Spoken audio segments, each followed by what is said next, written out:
오늘 주일 아침 함께 보실 하나님의 말씀은 에스겔서입니다. 에스겔서 10장 15절에서 22절까지 말씀 한번 펼쳐보시기 바랍니다. 구약성경 1161페이지에 있습니다. 에스겔서 10장 15절에서 22절 말씀. 그룹들이 올라가니 그들은 내가 그발 강가에서 보던 생물이라. 그룹들이 나아갈 때에는 바퀴도 그 곁에서 나아가고, 그룹들이 날개를 들고 땅에서 올라가려 할 때에도 바퀴가 그 곁을 떠나지 아니하며, 그들이 서면 이들도 서고 그들이 올라가면 이들도 함께 올라가니 이는 생물의 영이 바퀴 가운데에 있음이더라. 여호와의 영광이 성전 문지방을 떠나서 그룹들 위에 머무르니 그룹들이 날개를 들고 내 눈앞에 땅에서 올라가는데, 그들이 나갈 때 바퀴도 그 곁에서 함께 하더라. 그들이 여호와의 전으로 들어가는 동문에 머물고 이스라엘 하나님의 영광이 그 위에 덮였더라. 그것은 내가 그발 강가에서 보던 이스라엘의 하나님 아래에 있던 생물이라. 그들이 그룹인 줄을 내가 아니라. 각기 내 얼굴과 내 날개가 있으며 날개 밑에는 사람의 손 형상이 있으니 그 얼굴의 형상은 내가 그발 강가에서 보던 얼굴이며 그 모양과 그 몸도 그러하며 각기 곧게 앞으로 가더라. 아멘. 오늘은 성전을 떠난 하나님의 영광이라는 제목으로 여러분과 함께 말씀 나누겠습니다. 오늘 말씀은 유다 왕국이 바벨론에 의해서 멸망하기 약 6년 전, 다시 말해서 주전 593년쯤에 일어났던 사건을 다루고 있습니다. 에스겔은 이 하나님의 영광이 성전에서 떠나가고 그 대신에 하나님의 심판이 이제 임하게 된 것을 환상을 통해 보게 된 것입니다. 이 본문이 있는 8장에서부터 11장의 사건은 큰 하나의 묶음인데요, 거기에서 묘사되는 사건은 하나님의 영광이 성전에서 떠나가고 있는 것을 점진적으로 보여주고 있습니다. 여러분 한번 생각해 보십시오. 하나님의 영광이 성전에서 떠나간다는 것을 상상해 보신 적이 있습니까? 끔찍하죠. 엄마가 아이들을 내버려 두고 집을 나가버릴 수가 있나요? 참 비참하죠. 하나님의 거주하시는 그분의 거처를 의미하는 성전에 하나님이 이제 더 이상 내가 있지 않겠다고 선언하는 것은 무엇을 의미할까요? 본질이 사라져버린 빈 건물밖에 남지 않는 것을 말합니다. 단팥이 빠져버린 찐빵, 코 없는 코끼리, 등짝 없는 거북이, 목 없는 기린, 렌즈가 없는 안경, 이런 것이 된 것입니다. 여러분, 어떻게 하나님이 자신의 백성들을 떠나버릴 수가 있을까요? 그런데 그 일이 실제로 일어납니다. 지금 에스겔에게 보여주시는 이 하나님의 환상은 실제로 예루살렘이 망하기 전에 있었던 일이죠. 아직 6년이 남았다고 제가 말씀드렸죠. 그런데 이제 6년이 지나면 에스겔, 네가 두고 떠나왔던 지금 바벨론에 있는 그가 바라보는 그 예루살렘 성전은 완전히 무너지고 하나님이 그곳을 떠나겠다고 예언하고 있는 셈입니다. 이 환상을 보는 에스겔은 지금 어떤 상황인가요? 2주일 전에 제가 설교 시간에 말씀드린 것처럼 에스겔은 2차 바벨론 침공 때 포로로 바벨론으로 끌려왔던 유배자였습니다. 주전 597년경에 있었던 일이죠. 그래서 1장의 맨 앞부분을 보면, 한번 성경책 가보시면 1, 2, 3절을 보면 이래요. 34째 해 넷째 달 초닷새에 내가 그발 강가 사로잡힌 자 중에 있을 때 하늘이 열리며 하나님의 모습이 내게 보이니 여호야긴 왕이 사로잡힌 지 5년 그 달 초닷새라. 갈대아 땅 그발 강가에서 여호와의 말씀이 부시 아들 제사장 나 에스겔에 특별히 임하고 여호와의 권능이 내 위에 있으니라. 이렇게 말합니다. 여호야긴 왕이 잡혀서 끌려온 지 5년이 지났으니까 2차 침공 포로로 온 지 5년 지난 후에요. 25살에 끌려왔는데 이제 30살이 된 겁니다. 원래 30살은 지금 제사장 부시의 아들이죠. 제사장입니다. 에스겔도 제사장인데 유배자가 된 건데 30살 때 제사장 사역을 시작합니다.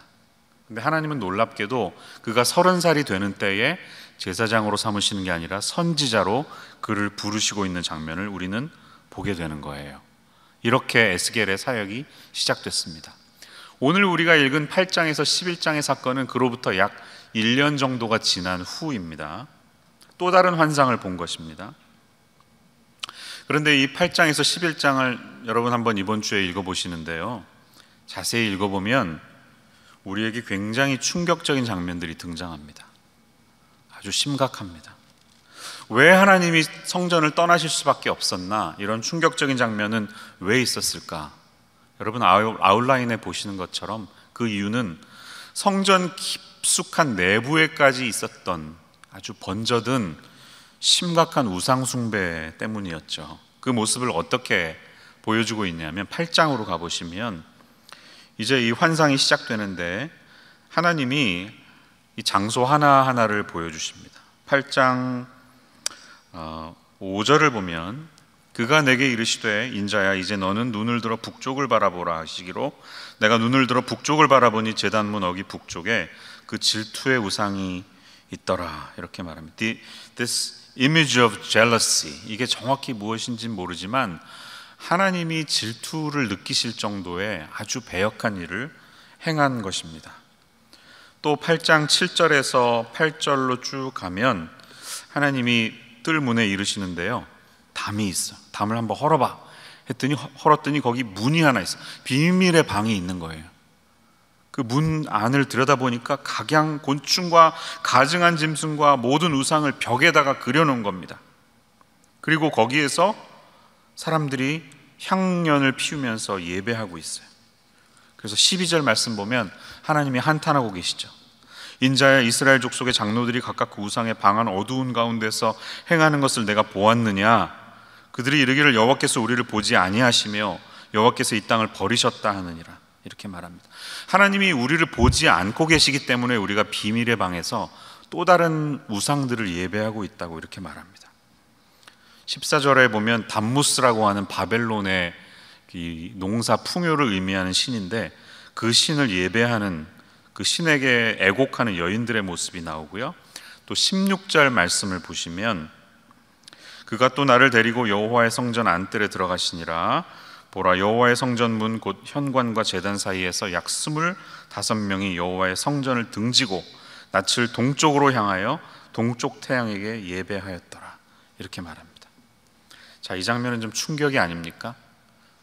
여러분 성막을 기억하시면 성막은 동쪽에서 서쪽으로 들어가게 돼 있죠.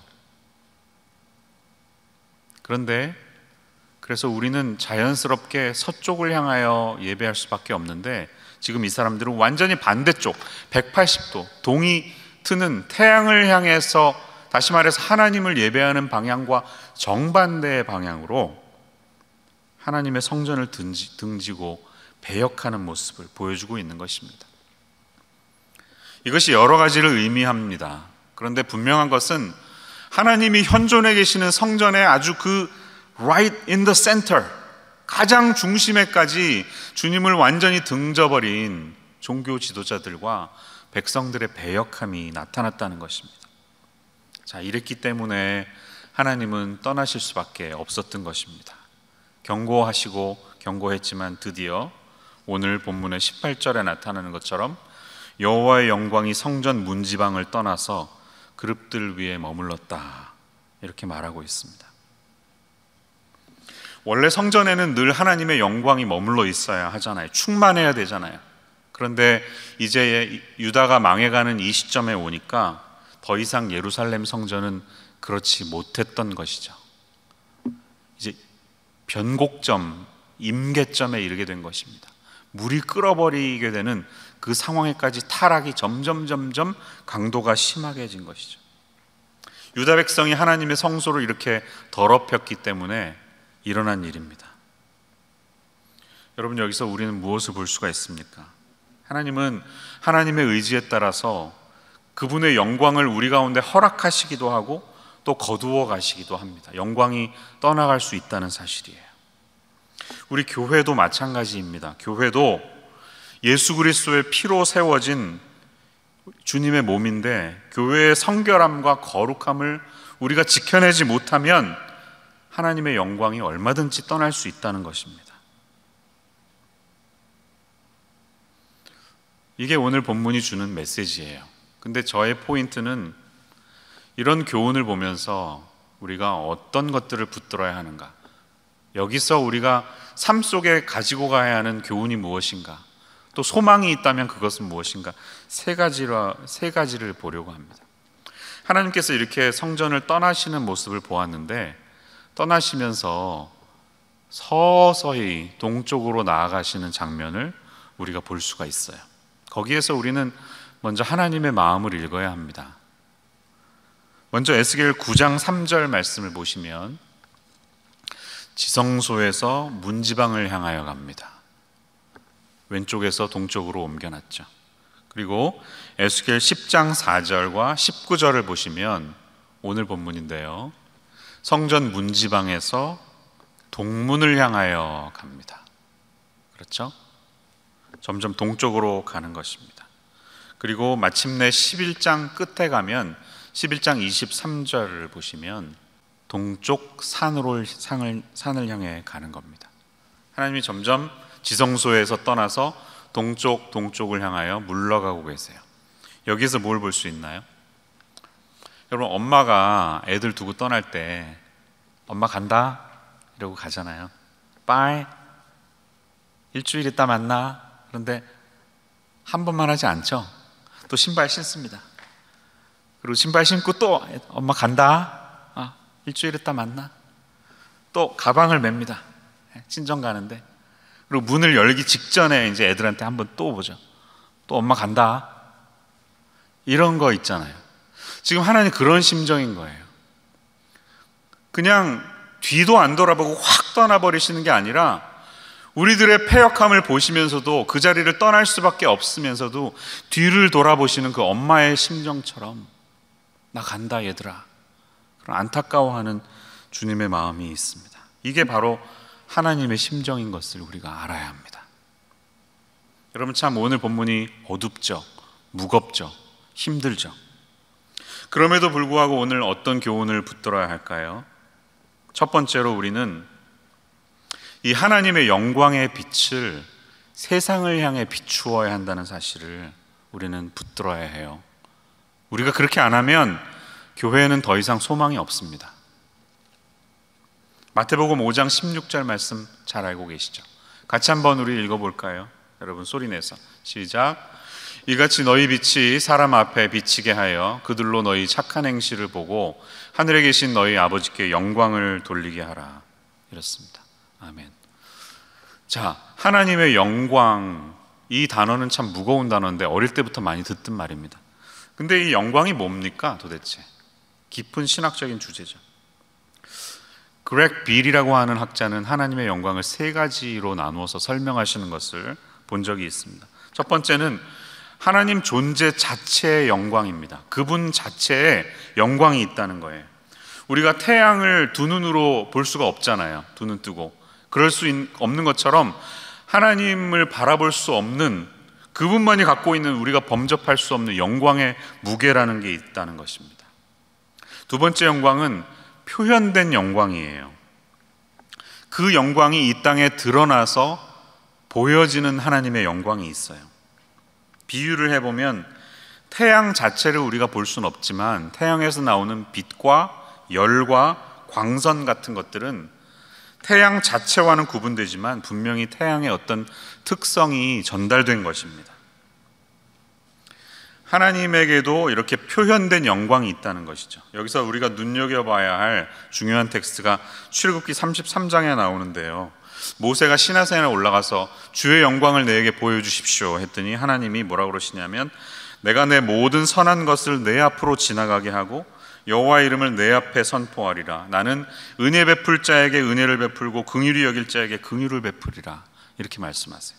모세가 하나님의 영광을 보여달라고 하니까 하나님이 뭐라고 그러셨냐면, 나의 선한 것, 나의 은혜, 나의 긍휼, 이런 것이 나타나는 모습이 바로 하나님의 표현된 영광이라는 것입니다.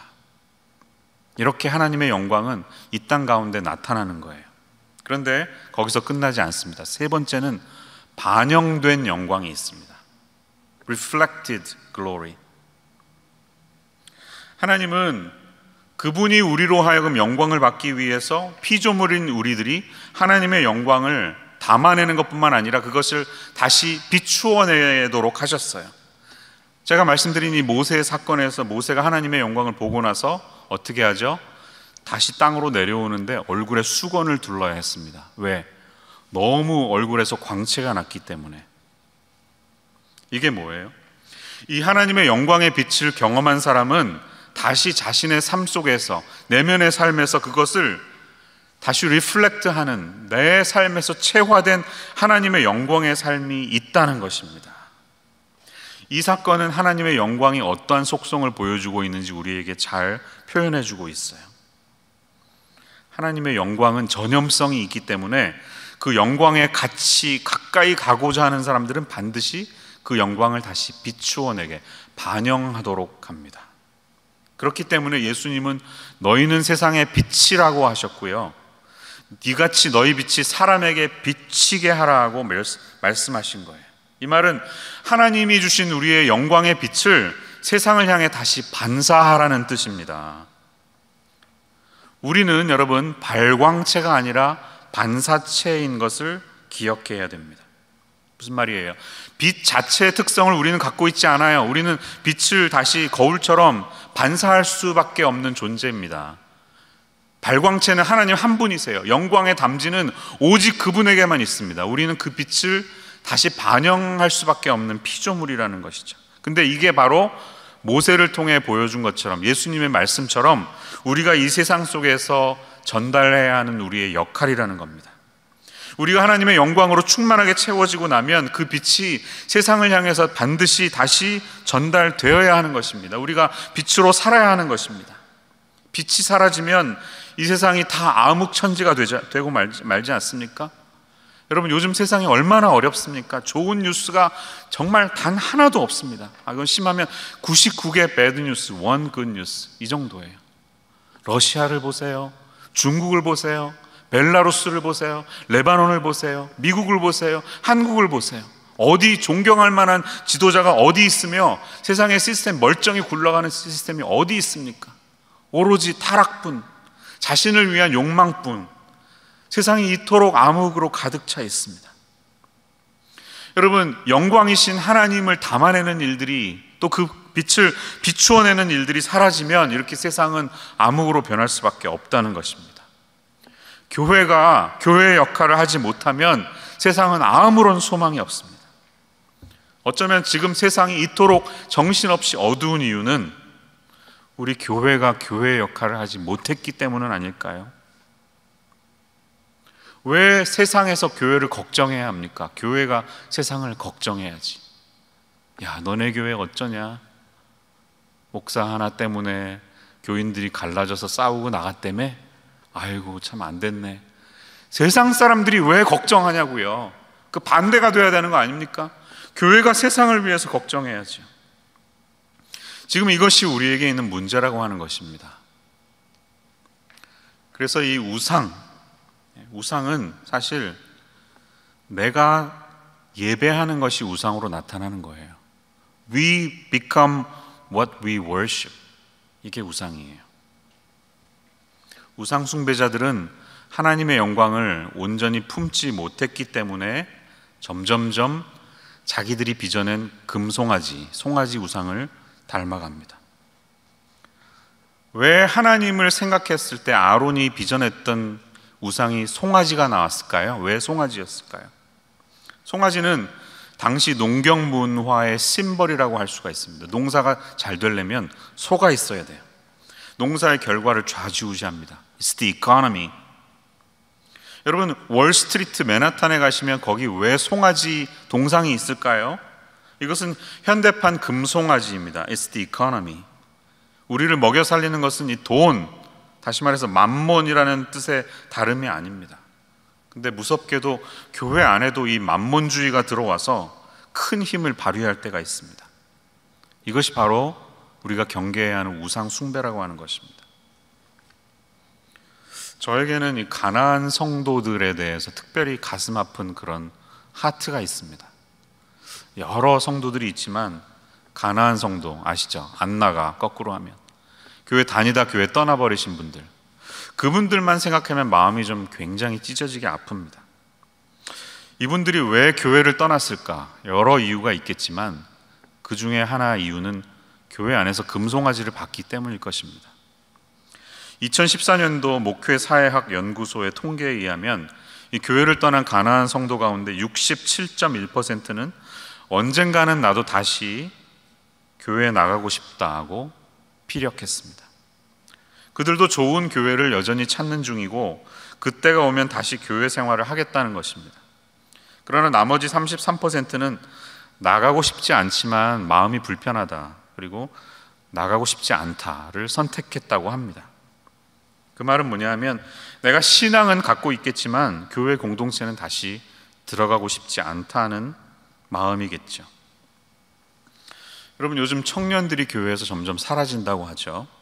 한국 사회 20, 30대 크리스찬의 비율이 굉장히 낮습니다. 우리 생각보다 훨씬 더 낮습니다. 청년들이 왜 교회를 떠났을까요? 세상이 더 재밌어서? 교회 말고 할 게 많아서? 여러 이유가 있겠지만 그것은 우리의 많은 편견들이 거기 들어가 있는 것이고요. 8년이 넘는 시간 동안 청년 사역을 하면서 제가 경험했던 청년들은 어떤 세대보다도 하나님을 갈망하고 진리를 찾고자 하는 그 목마름이 강했던 세대입니다. 그들이 찾고 있는 것은 진정성입니다. 교회가 정말 교회다운 모습을 보고 싶다는 것입니다. 그들만큼 하나님을 간절히 찾고 진리에 목말라 하는 사람들을 그렇게 많이 보지 못했습니다. 그런데 그 목이 말라서 물을 찾아서 오아시스에 왔는데 오아시스 맛을 보니까 물이 썩었네? 빵집이라고 하길래 유명하다고 해서 그 빵집에 왔는데 정말 갔더니 빵은 안 팔고 다른 것만 팔고 있어요. 그러면 청년들은 교회를 떠나는 것입니다. 빵집에 왔는데 빵이 없으면 손님들이 떠나듯이 교회에 왔는데 하나님의 영광이 없으면 교회는 그 기능을 상실한 것입니다. 우리의 기도는 그런 교회가 되지 않게 하소서. 오늘 그것이 우리의 기도가 되어야 할 줄로 믿습니다. 두 번째로 우리가 붙들어야 할 교훈은요, 아웃라인에 있는데요, 하나님을 수반하는 이 보좌 불전차의 모습에서 우리는 역사를 종횡무진하시는 하나님의 위대하심을 볼 수 있어야 합니다. 자, 오늘 제가 읽은 이 본문을 보시면 15절에서 17절의 내용은 좀 기괴한 장면들이죠. 좀 이게 도대체 무슨 말일까 이상하지 않습니까? 그룹들을 천사인지는 알겠는데 그건 뭐고, 또 거기 그룹 밑에 바퀴가 있고 그게 막 날아다니고, 이게 도대체 뭐냐, 우리 궁금한 마음이 있습니다. 그런데 이게 어디서 본 것 같은 장면이죠? 어디서 본 것 같아요?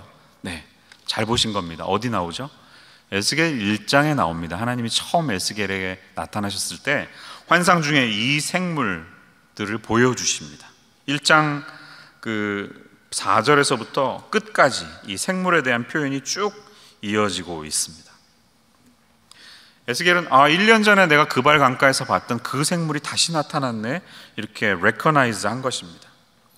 이 우리가 이해할 수 없는 기괴한 장면은 어떤 메시지를 주고 있을까요? 이것을 후대 사람들이 그림으로 좀 표현해 봤는데요, 한번 보여주시죠. 꼭 이렇게 생겼다는 아니고 당시 사람들의 세계관 속에 이렇게 네 생물이 있고요, 독수리, 소, 사자, 천사 혹은 사람이 있고 바퀴들이 곳곳에 달렸고 날개가 4개가 있고 하나님의 보좌가 그 위에 있어서 하나님이 다니시는 겁니다. 다음 그림, 앞에 거 하나님 너무 잘생겼고요, 여기는 안 보이니까 좀 나은 것 같아요. 비슷하게 표현을 했죠. 바퀴가 있는 보좌가 돌아다니는 것입니다. 다음 그림 보면 이 개념들이 기독교의 그 아이콘에 보면 4개 쌍에 있는 그림들이 있죠. 예수님의 주변에 이렇게 독수리와 소와 사자와 천사 그룹들이 그려져 있는 것들을 우리가 많이 발견하는 것입니다. 자, 이렇게 생긴 게 뭘까요, 여러분? 도대체 이 히브리어로는 이것을 메르카바라고 하는데요, 메르카바는 체리어트라고 하는 뜻이에요. 근데 하나님의 보좌가 앉은 chariot이니까 우리는 throne chariot라고 부르면 돼요. 보좌 전차. 사실 현대 이스라엘 군대가 사용하는 주력 탱크의 이름이 메르카바입니다. 이 전차라고 불리우기 딱 좋은 보좌 불전차가 우리에게 주고 있는 메시지가 무엇일까요?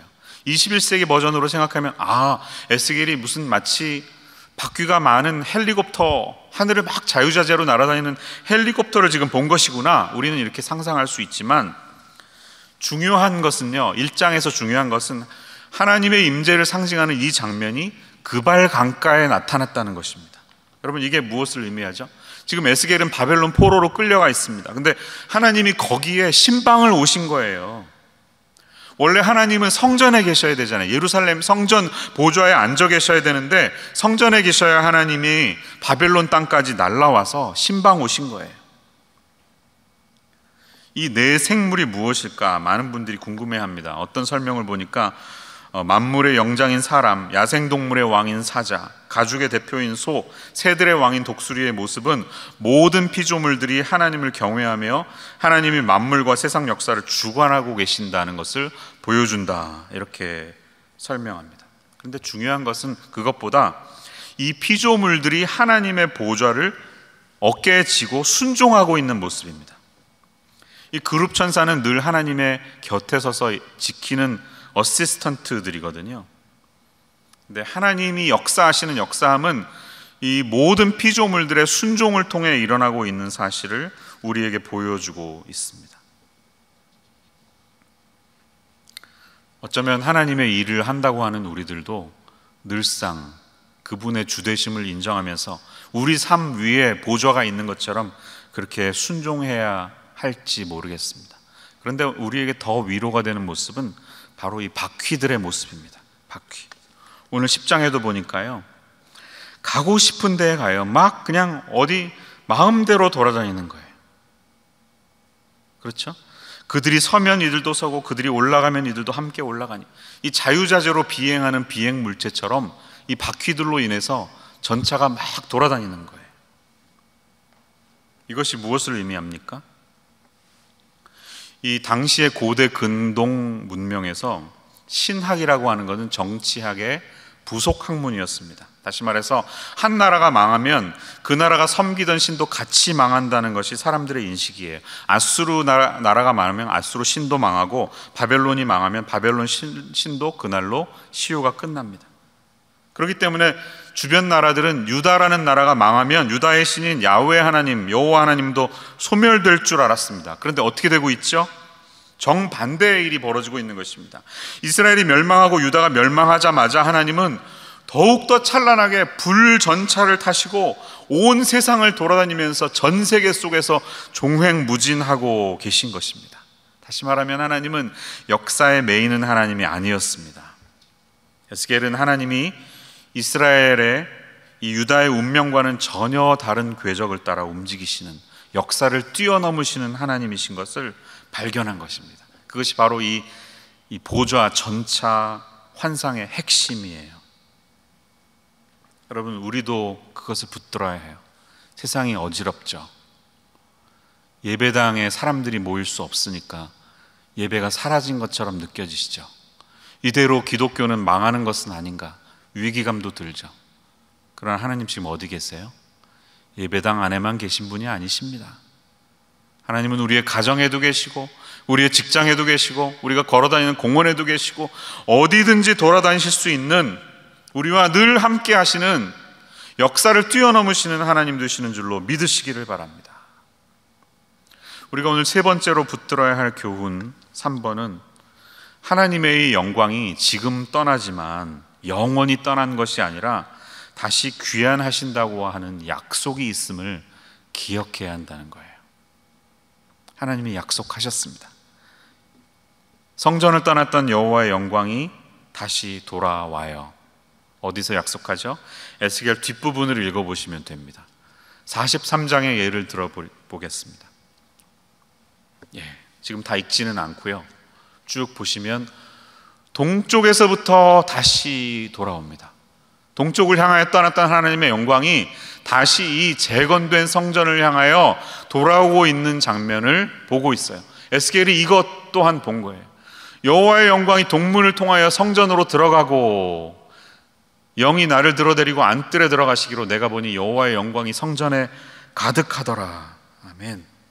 다시 그 영광이 돌아온 것입니다. 하나님이 약속하셨습니다. 그런데 여러분, 이 43장의 약속은 언제 이루어지죠? 바벨론 포로 생활이 끝나고 스룹바벨 성전이 다시 재건됐을 때 그때 이 영광이 회복됐습니까? 아니요. 아무도 그렇게 보지 않습니다. 유대인들도 보지 않고 기독교인들도 그렇게 보지 않습니다. 그리고 그 스룹바벨 성전은 로마 제국에 의해서 AD 70년에 완전히 사라지고 나죠. 지금 사람들은 제3성전을 유대인들은 기다리고 있죠. 그런데 이 40장에서부터 48장 뒷부분에서 예언된 에스겔 성전은 역사 속에 아직 한 번도 이루어지지 않았고 그대로 건축되지 않습니다. 이 성전도 에스겔의 설계대로 건축되지 않았습니다. 왜일까요? 이 성전은 미래에 있을 성전이기 때문입니다. 단지 이 에스겔이 보여주고 있는 설계는 사이즈가 크기 때문에 성의 둘레가 9km, 6마일에 달하고 하나님이 거기에 충만하게 임재하시는 이것은 크기 때문만이 아니라 마지막 때에 이루어질 하나님의 마지막 약속인 것을 다 알고 있기 때문입니다. 여러분, 신약의 눈으로 보세요. 이 약속은 언제 이루어질까요? 그렇습니다. 예수님의 초림과 재림을 통하여 완성됩니다. 예수님이 뭐라고 그러셨죠? 그분 자신이 영광이었습니다. 요한복음에 보니까요, 요한복음 1장 4절에 그 안에 생명이 있었으니 이 생명은 사람들의 빛이라, 예수님이 빛이라고 말씀하셨고, 1장 14절 우리가 그의 영광을 보니 아버지의 독생자의 영광이요 은혜와 진리가 충만하더라 라고 이렇게 말하고 있습니다. 결국 예수님의 영광이 이 땅에 오셨을 때 하나님이 말씀하신 영광의 빛이 다시 우리에게 비추어지기 시작한 것입니다. 그리고 언제 완성될까요? 예수님이 성전이신 우리를 통해 이 신약의 교회가 완성되고 마침내 하나님께서 우리에게 찾아오셔서 함께 최종적인 잔치를 벌일 재림 때 완성될 것입니다. 이건 다음 주 주제인데요, 오늘 잠깐 다루고 마칠게요.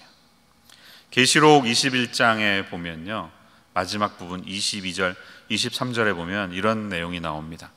성 안에서 내가 성전을 보지 못하였으니 이는 주 하나님 곧 전능하신 이와 및 어린 양이 그 성전 되심이라. 성전이 하나님과 예수님이시래요. 그 성은 해나 달의 비침이 쓸데없으니 이는 하나님의 영광이 비치고 어린 양이 그 등불이 되심이라 라고 약속하고 있습니다. 설교의 결론이 뭡니까? 예수님입니다. 기승전 예수. 결국 이 약속은 예수님의 초림과 재림을 통해 완성되게 될 것입니다. 사랑하는 여러분, 이 세 가지 약속을 붙드세요. 그리고 이번 주에 이 무겁고 어두운 에스겔서를 읽어나가면서 우리를 온전히 회복시키실 주님을 바라볼 수 있는 여러분 모두가 되시기를 우리 주 예수님의 이름으로 축원합니다. 기도하겠습니다. 하나님 아버지, 오늘 저희들은 아주 무겁고 마음이 어두워지는 본문을 함께 읽었습니다. 에스겔이 살았던 시대에 예루살렘 성전 가운데 계셨던 하나님의 영광이 그 성전을 떠났다고 하는 충격적인 사실이 오늘 우리의 마음을 무겁게 하고 저희를 두렵게 합니다.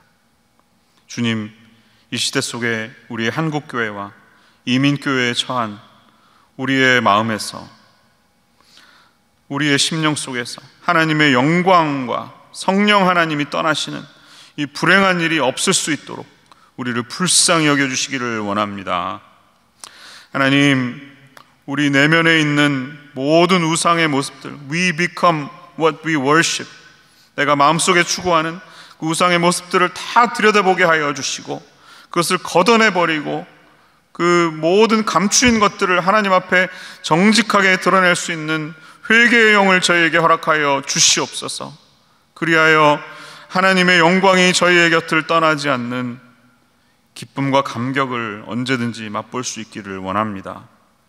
하나님, 저희들이 빛을 지니고 있는 발광체가 아니라 빛을 반사해낼 수밖에 없는 반사체인 것을 언제나 기억하게 하여 주시옵소서.